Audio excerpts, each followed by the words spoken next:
What's up everyone, I'm Ryan and I'm lazy and stupid, but you know what? So are you. I'm here to make you less lazy and stupid each and every day by teaching you how to make the internet work for you. And today, we're going to talk about vlogging. That's right, video blogging. I got to thinking, usually if you're a content creator or you want to be a content creator, you're probably most interested in creating the content that you most often consume. Does that make sense? So for example, if you enjoy reading, you might be interested more in writing a blog. If you listen to podcasts, you might want to start your own podcast. If you're watching this video right now, chances are you are most interested in consuming video content, which means you might be most interested in starting a vlog. So I wanted to take some time to kind of talk about what you need to get started with a vlog, most specifically, what kind of software and equipment you're going to be needing. Well, the good news is I have some answers to that. The bad news is I don't have all the answers to that, because that is a super broad question. Honestly, it's going to come down to what kind of content you're going to be producing. If you're going to be producing some sort of lifestyle blog where you just kind of film your daily activities and things like that, I've seen people use something as simple as their cell phone camera. I mean, you're going to be giving up on some quality if you use your cell phone camera, because the audio and the video footage is not going to be that great, period. But I have seen some people, even successfully, use their phone cameras to do that. A step up from that would be to shell out $100-150 and buy yourself a little point and shoot like this one. Now this is a Canon ELPH 300 HS, and that's ELPH ELPH. This one's a few years old though. I've had this one for a little while, but it works great. And actually I have another YouTube channel that I do with my wife called Fantastic Recipes. If you watch like our first 5 or 6 or so episodes, we film all of those using a point and shoot. Now, and it worked fine. The only problem is the audio quality really isn't that great. Video quality is okay, but especially with lighting, like tungsten lighting and stuff like that, you're gonna have some issues with coloration. Sometimes it's gonna look a little yellow. It might get brighter and darker depending on how video is on the point and shoot. But for most instances, a point and shoot works great. Let's say you enjoy extreme sports. Maybe you're a skydiver or a skateboarder or a snowboarder or something like that.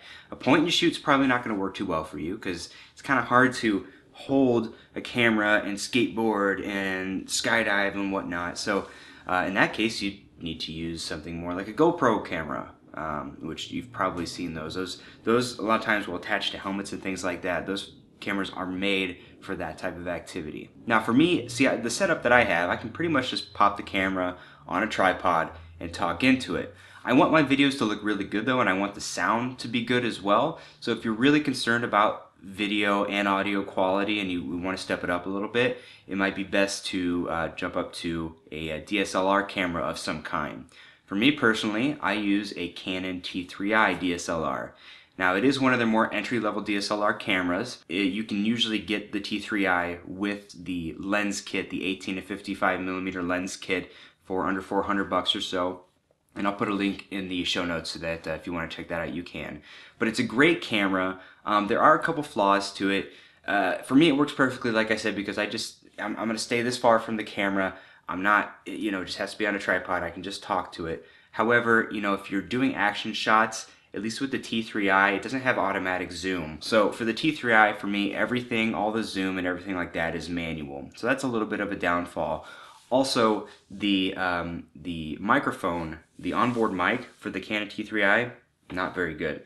So if you notice in the picture that I showed, atop there is the Rode video mic, which is I believe about $250, somewhere in that range. Again, I'll throw a link in the show notes. And it greatly enhances the audio quality of the videos. Now I won't go into a ton of depth in terms of what kind of settings you should use on your camera and on your microphone and that type of thing, because there's tons of tutorials out there for that.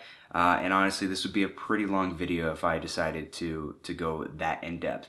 So, kind of read up on it a little bit. At the end of the day, it's going to be your decision to determine what kind of equipment you're going to use. This setup works perfectly for me. The T3i, I've never, since I bought it, I never was sad about that purchase decision. No post-purchase cognitive dissonance there. It's been a great camera. I enjoy it. All right, so hopefully that kind of got you started and gave you some ideas in terms of what kind of equipment you're going to be using to start your vlog. Moving on, once you've created the content, once you've created the footage, once you've got your video and everything like that, afterwards you're probably going to want to put it in some sort of attractive format. You're going to want to piece it together, maybe throw in some titles and fades and things like that. So for that, you're going to need some kind of software. Now for me, I have a PC. So some of the information I'm going to give you here may not apply to you if you have a Mac, but I'll at least give you a few helpful resources that you can refer to here. I use a program called Cyberlink Power Director. Now they have different levels of packages, everything from sort of an entry-level basic video editing package all the way up to Director's Edition, whatever you want to call it. I have pretty much the mid-range. It's Power Director Ultra, and currently I have Power Director 11. I guess now they currently have Power Director 12. And the software ranges anywhere from $52 all the way up to about $200, at least currently. And those look like sale prices. I think it can go up to about $350. So if you're not looking for anything too crazy, if you don't, if you're not going to do too much high-level editing, one of the lower versions is probably going to work just fine for you.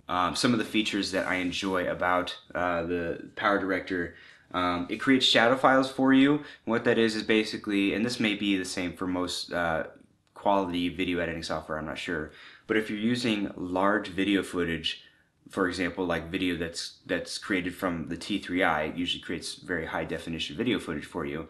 Editing is not so easy because it's trying to process those videos very quickly as they're playing it back. So the Power Director will create shadow files, which are basically just smaller versions of those huge high definition video files, so that playback and preview while you're editing the video is much more seamless.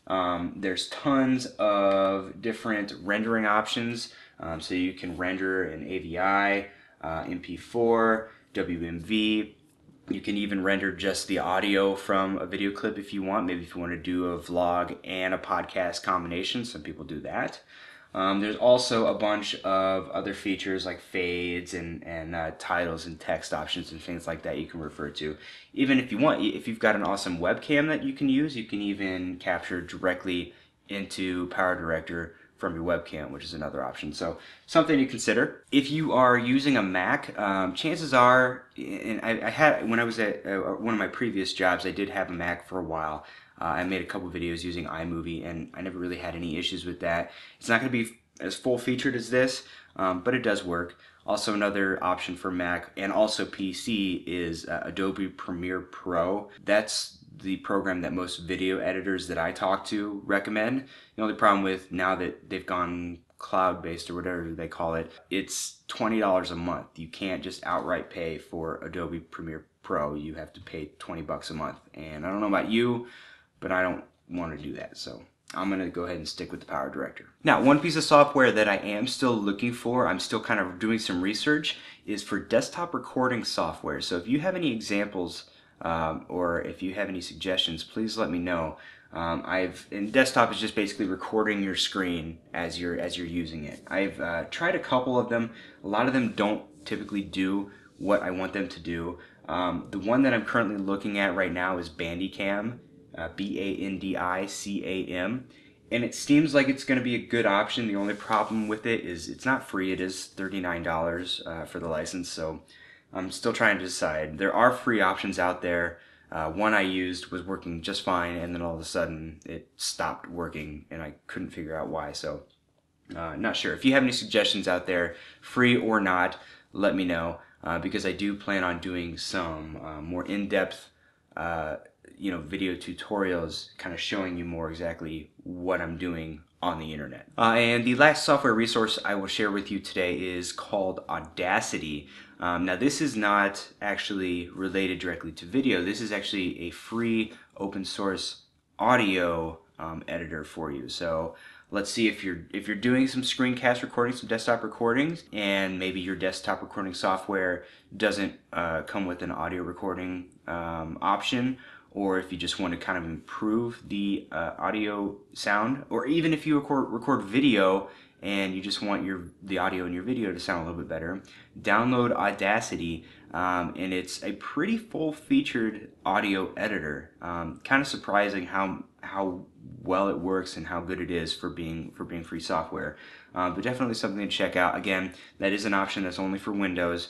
I imagine if you use Mac, you can probably just use use GarageBand. That'll probably just do just as well for you. Well, I think that just about does it for the first episode of Lazy and Stupid. I hope I was able to answer some questions you have about getting started with vlogging, although I'm sure I probably opened up a whole lot more. So if you do have any more specific questions, please feel free to let me know with a comment below. You can also connect with me on Twitter and Facebook. On Twitter, I'm at Ryan Hafey. On Facebook, I'm at facebook.com/lazyinstupid. The letter N. They didn't have facebook.com/lazyandstupid. But in the meantime, thanks for watching. Now get up and go do something awesome. Bye-bye.